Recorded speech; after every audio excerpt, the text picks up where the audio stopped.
Dad, dad मैं आपसे कुछ पूछना चाहता हूं। पूछो। आप बिजनेस क्या करते हैं डैड?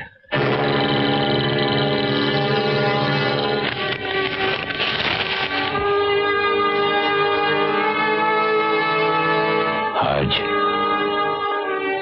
अचानक ये सवाल तुम्हारे मन में कैसे है? लोग कहते हैं कि आप स्मगलर हैं, काला बाजार करते हैं।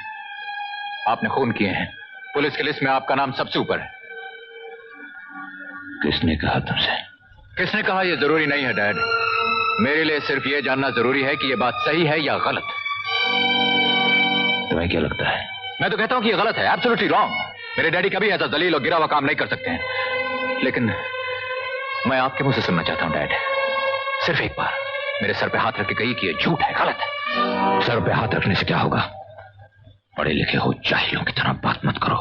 मैं जानता हूं कि हरकत जाहिलों से जरूर है, लेकिन यह भी जानता हूं कि आप अपने बेटे से बहुत प्यार करते हैं। उसके सर पर हाथ रखकर आपसे झूठ नहीं बोला जाएगा डैड। रखिए सर पर हाथ। उसके बाद अगर भगवान भी कहेगा तो मैं उसकी बात नहीं मानूंगा। हाथ रखिए डैड।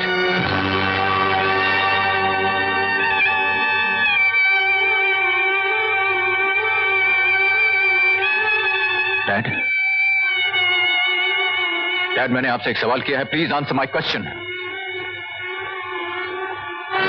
आई सी, मुझे आपका जवाब मिल गया डैड।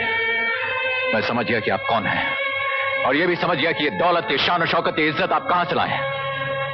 मैं सब समझ गया डैड, सब समझ गया। राजू,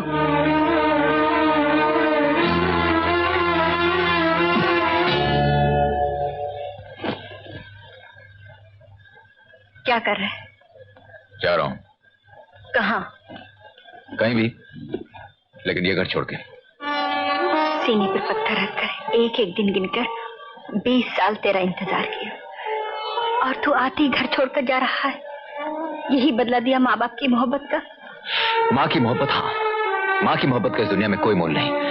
लेकिन जहां तक बाप का ताल्लुक है, उन्हें मुझसे ज्यादा, तुमसे ज्यादा दौलत से प्यार रहा होगा। राजू, तू सारी जिंदगी बाहर गुजार कर आया और 2 ही दिन में अपने बाप के बारे में ये फैसला कर लिया।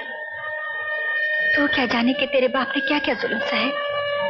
मुझसे पूछ, मैंने जिंदगी गुजारी, मैंने इनके एक एक दुख को करीब से देखा, एक एक गम सहा। तू तो इज्जत और शराफत की बातें करता है। तू क्या जाने, एक वक्त वो था कि लोग इनकी शराफत की कस्में खाते थे, लेकिन दुनिया ने इनकी इज्जत का मजाक उड़ाया, इनकी शराफत को बेवकूफी समझा, अपने जुर्म इनके सर पर थोपकर जबरदस्ती इनको जेल भिजवा दिया। जेल भिजवा दिया ठीक है, लेकिन इसका ये तो मतलब नहीं कि आदमी अपनी शराफत और इज्जत का गला घोट दे, जुल्म करना शुरू कर दे, स्मगलर हो जाए। अपनी मर्जी से नहीं, इनको मजबूर किया गया। तू क्या जाने, तू इतना सा था, तुझे पालने के लिए मैंने घर घर में नौकरी की, मजदूरी की, कपड़े धोए, बर्तन धोए। एक दिन काम करते करते मैं गिर गई, तेरी बहन पैदा होने से पहले मर गई, मेरी कोख उजड़ गई। दवाई के चंद रुपयों के लिए लोगों ने इनकी बहन लक्ष्मी की इज्जत लूट ली। इतने दुख झेलने के बाद या तो इंसान खुदकुशी कर लेता है, या फिर नफरत और बदले की आग में दूसरा रास्ता इख्तियार कर लेता है। अगर तू और मैं न होते तो इन्होंने शायद खुदकुशी कर ली होती, लेकिन इन्होंने हमारे लिए अपने आप को जीते जी मार डाला। इसके बाद भी अगर तू जाना चाहता है तो जा, मैं समझूंगी हमारी तकदीर में यही है। पहले बहन गई, बेटी गई, अब बेटा भी घर छोड़कर जा रहा है। माँ, मुझसे गलती हो गई माँ, मुझे माफ कर दो।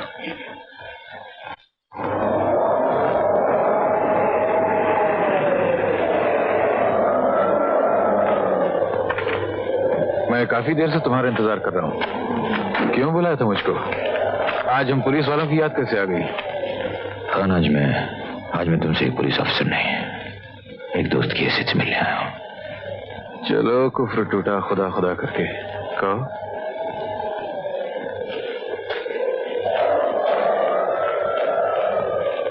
खान,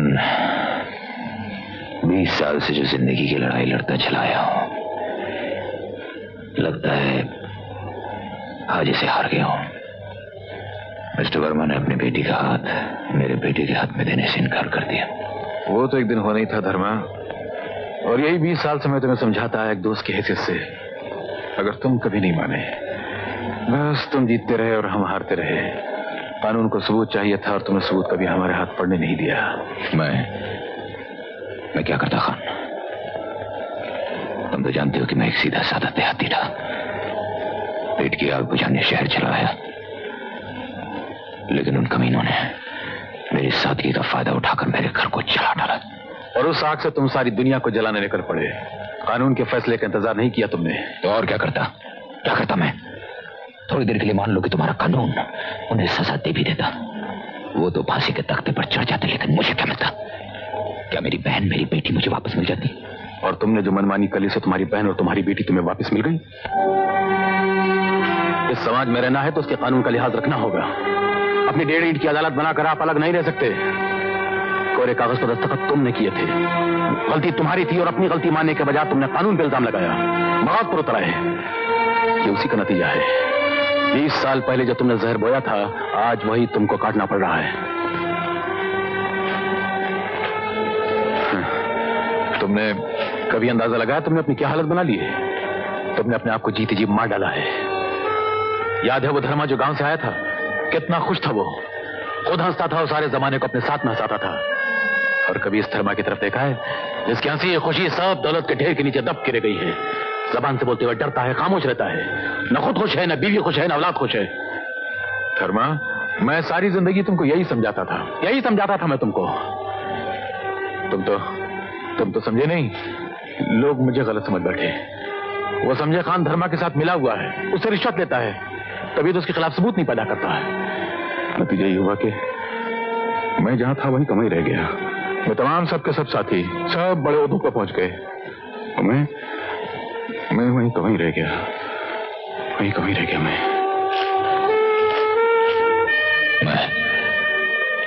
मैं तुम्हारा कर्जदार हूं खान। मेरी जिंदगी पर समाज, कानून, औलाद, सबका कर्ज चढ़ा हुआ है, और जब कर्ज अदा करने की बारी आएगी तो सबसे पहले तुम्हारा कर्ज अदा करूंगा। लेकिन मुझे थोड़ा वक्त चाहिए खान, मुझे थोड़ा वक्त चाहिए। मैं अपने बेटे का घर बसा लूं, मेरी परछाइयों से जो मेरे बेटे का घर चल रहा है उसे बचा लूं, फिर मैं अपने आप को तुम्हारे हवाले करने खुद आऊंगा खान। लेकिन एक बात समझ लो धर्मा, यहां तक पहुंचने के लिए तुमने 20 साल लगाए हैं। वापसी में तुम्हें कानून के रास्ते से गुजरना होगा, और वहां भी शायद तुम्हें 20 साल ही लगेंगे। मैं जानता हूं खान। मुझे इस आदमी के आसार अच्छे नजर नहीं आ रहे। धर्मा बिजनेस तुम्हारे नाम पे करता है, तुम फंस भी सकते हो। राजन, अब भी मौका है। लेकिन मिस्टर सिंह, मैं कर भी कर सकता हूं।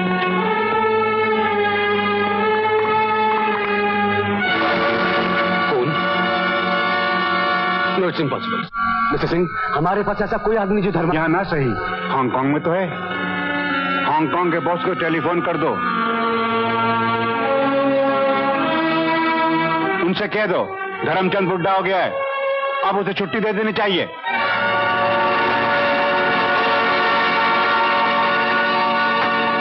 हेलो राजू, मैं गीता बोल रही हूँ। हाँ गीतू, क्या बात है? राजू, मैं घर छोड़कर आ गई। ये क्या किया तुमने? अभी कहाँ से बोल रही हो? Centre hotel. अच्छा, मैं भी आता हूँ।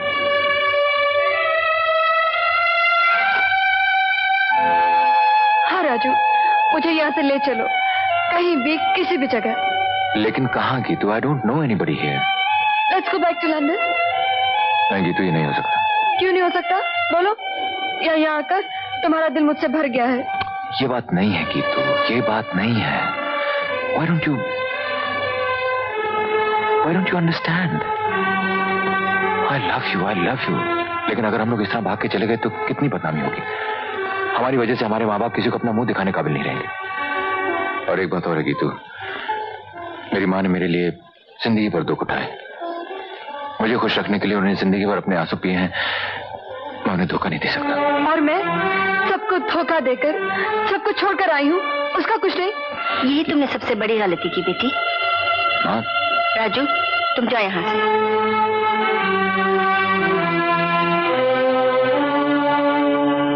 बेटी, जानती हो क्या गलत कदम उठाया तुमने? तो अपने स्त्री धन का अपमान किया है तुमने। लड़की जिंदगी में सिर्फ 2 बार घर छोड़कर जाती है। एक बार जब अपने माँ बाप के घर से उसकी डोली जाती है, दूसरी बार अपने पति के घर से उसकी अर्थी उठती है। बस यही लड़की की जिंदगी है। उसको अपनी मर्जी से कदम उठाने का कोई हक नहीं। और माँ बाप अपनी जिद पर रहे, अपनी झूठी शान के लिए औलाद की जिंदगी बर्बाद करते हैं और वो खामोश हैं। सब कुछ चुपचाप सहते जाएं। खामोश रहना और चुपचाप सब कुछ सहने का नाम ही औरत है। तुम ही बताओ माँ जी, राजू के डैडी ने जो कुछ भी किया उसमें राजू का क्या लेना देना? उसमें उसका क्या कसूर? बाप के जुर्म की सजा बेटा क्यों भुगते? होता है बेटी, ऐसा भी कभी होता है कि जुर्म कोई और करे और सजा किसी और को भुगतनी पड़ती है। सारी जिंदगी ऐसी गुजर गई। जवानी कब गई, बुढ़ापा कब आया, पता ही नहीं चला। सब कुछ चल गया। माफ करना बेटी, पुरानी बात याद आ गई। देख बेटी, कभी कोई गलत कदम नहीं उठाना, वरना जिंदगी भर ठोकरें खानी पड़ती है। क्या कह रही हो? ये राजू के साथ कोर्ट में शादी करके लंदन भाग जाना चाहती थी? जी हाँ, लेकिन मैंने इसे समझाया, ये विलायत नहीं हिंदुस्तान है। यहाँ जब तक माँ बाप कन्यादान न करें, आशीर्वाद न दें, उसको शादी नहीं समझा जाता। इसने अपनी गलती मान ली है, अब आप भी इसे माफ कर दीजिए। धर्मचंद जैसे आदमी की बीवी के मुंह से ऐसे अल्फाज सुनकर ताज्जुब हो रहा। ये सुनकर और भी ताज्जुब होगा। ये सब उन्हीं का सिखाया हुआ है। जबान मेरी है, अल्फाज उनके हैं। खैर, मैं यहाँ ये सब बातें करने नहीं आई, सिर्फ इतना कहने आई हूँ, माँ बाप की इज्जत करना औलाद का फर्ज है। लेकिन माँ बाप का भी फर्ज है कि बच्चों के जज्बात की कदर करें, ताकि कल वो कोई गलत कदम न उठा सके।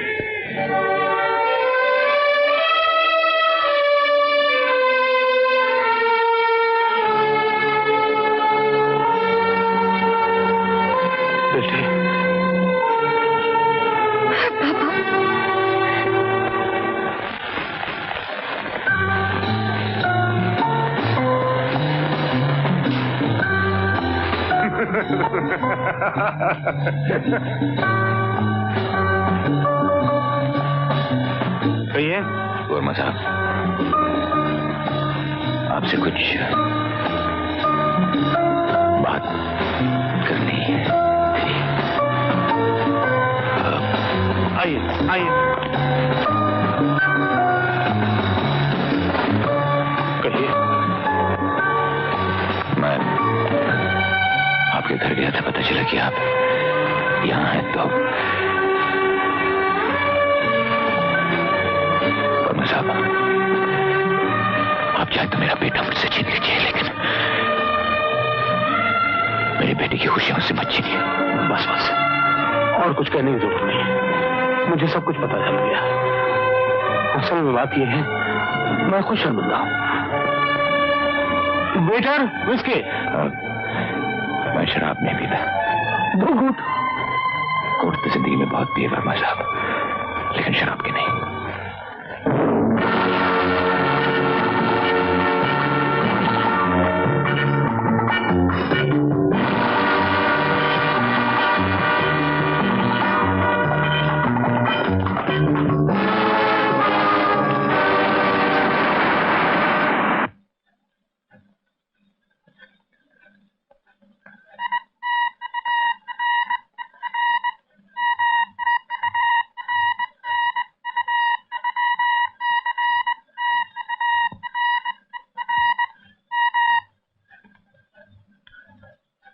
Yes,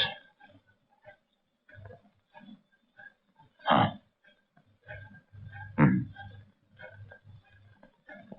okay.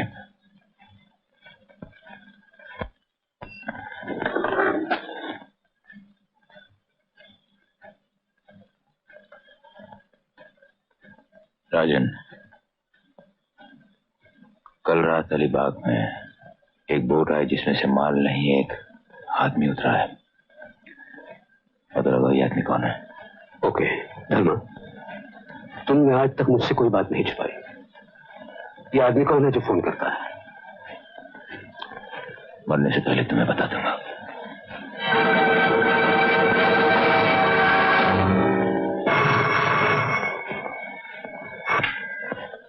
हेलो, राजन स्पीकिंग। राजन, मैं अजीत बोल रहा हूँ, हांगकांग से आया हूँ। अजीत कौन? क्यों, धर्मा के नमक ने अजीत बाबू की याद भुला दी? अजीत बाबू आप जिंदा हैं? हाँ, अब्दुल्ला ने मुझे बचा लिया था। मैं ताजमहल होटल में कमरा नंबर 309 से बोल रहा हूँ, तो मुझे फौरन मिलो। नहीं, मैं आपको वहां नहीं मिल सकता। क्यों? देखिए, फोन पे ज्यादा बात मत कीजिए। मैं आपको जू पर 4 बजे मिलता हूँ।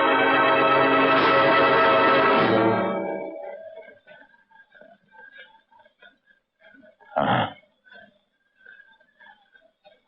Okay, thank you.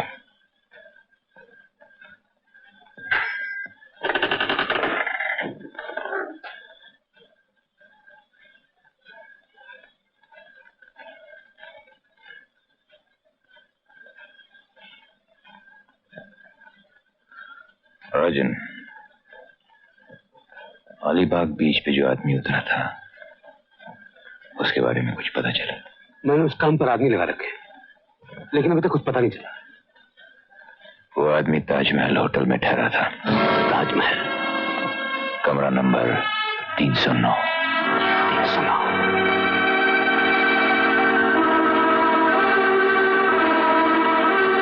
क्या बात है, इतने घबराए हुए क्यों नजर आ रहे हो? नहीं, घबराए तो नहीं। मैं समझता हूँ कि तुम्हारा वो आदमी मेरे आदमी से बहुत ज्यादा होशियार है। राजन, हमारे काम में जो आदमी होशियार नहीं रहता वो किसी वक्त भी फंस सकता है। अपना ध्यान रखना। अच्छा, मैं चलता हूँ।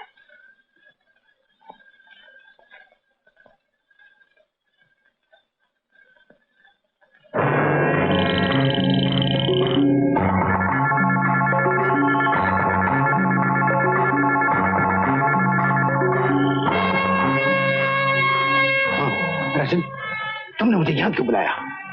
इसलिए कि धर्मा को मालूम हो चुका है कि जो आदमी बोट से अलीबाग में उतरा था होटल ताजमहल में रूम नंबर 309 में ठहरा हुआ है। आई सी। तो तुमने कोई प्लान बनाया? धर्मा को खत्म करना इतना आसान काम नहीं। उसके आदमी 24 घंटों से घिरे रहते हैं। तुम्हारा मतलब है कि सुबह शाम दिन रात वो कभी अकेला नहीं होता? होता है।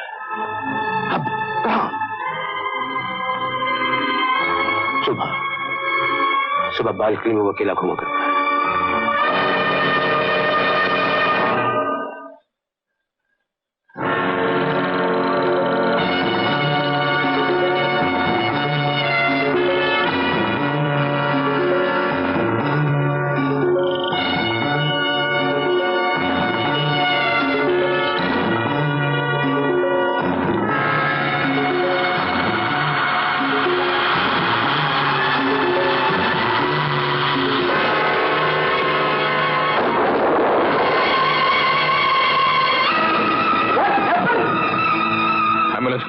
और डॉक्टर परेरा को फोन करो जल्दी, क्विक।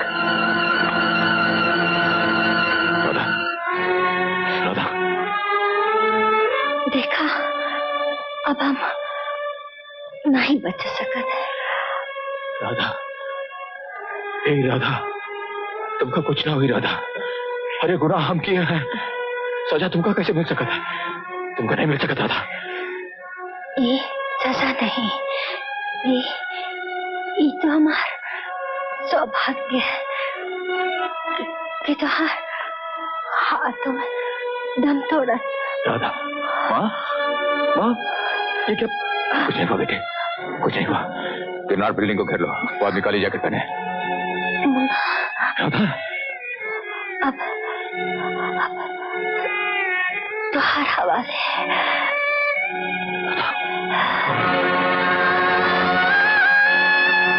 राधा, माँ, नहीं राधा, माँ, राधा, नहीं राधा, हमको छोड़ के मत जाओ राधा, राधा हमको छोड़ के मत जाओ राधा।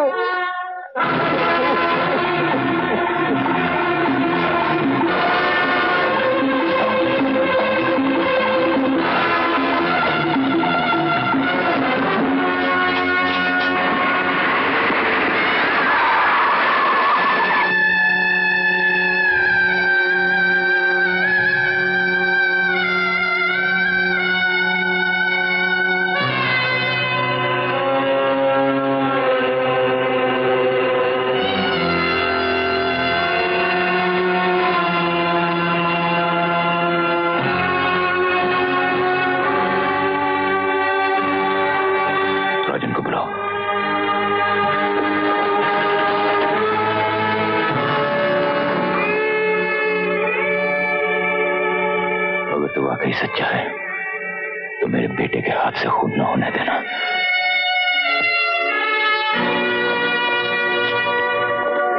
क्या वो मैंने सुना भाभी? कुछ नहीं राजन, तो मेरे साथ चलो।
गाड़ी यहाँ क्यों रोकते?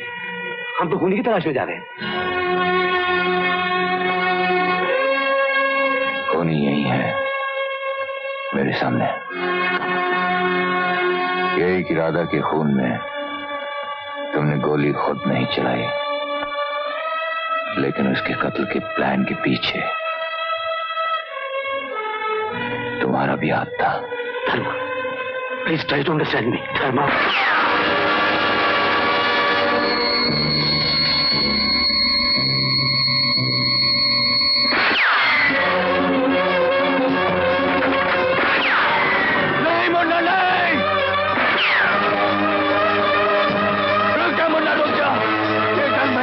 इसे मैं ही खत्म करूंगा। नहीं डैड, आपकी इसी जंग ने मेरी माँ की जान ले ली। मैं तो क्या मुन्ना।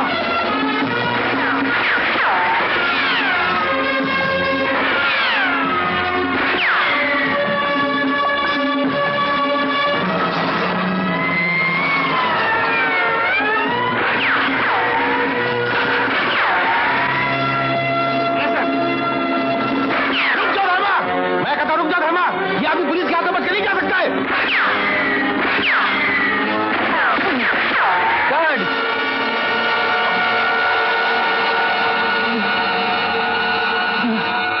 डैड, नहीं, हमका मत छू, हमारे पास मत आ। हम पापी पापी, हमारी परछाई से दूर रहा, हमारी परछाई से दूर रहा मुन्ना। आग है आग, जीवन जल जाए तुहार, जीवन जल जाए तुहार। इंस्पेक्टर चला भैया, हमारे पास वक्त बहुत कम है, अपन उधार चुकाए ले। इंस्पेक्टर तनिक बोझ कम होई तो जाए में आसानी हुई।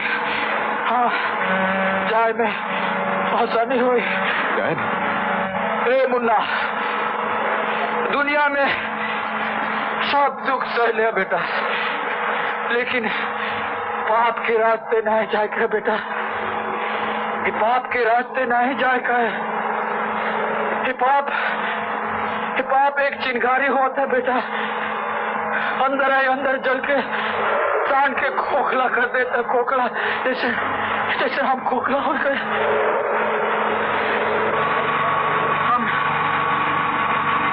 हम मर से बहुत पहले गए रहे मुन्ना, बहुत पहले गए रहे। तो नहीं जाना, ये इंस्पेक्टर जाना था। आज से हमारा मिट्टी उठा था।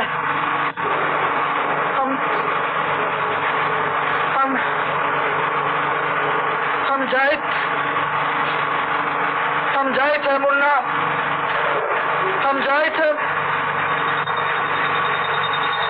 ये देखो राधा आ गई। मुन्ना राधा आ गई। राधा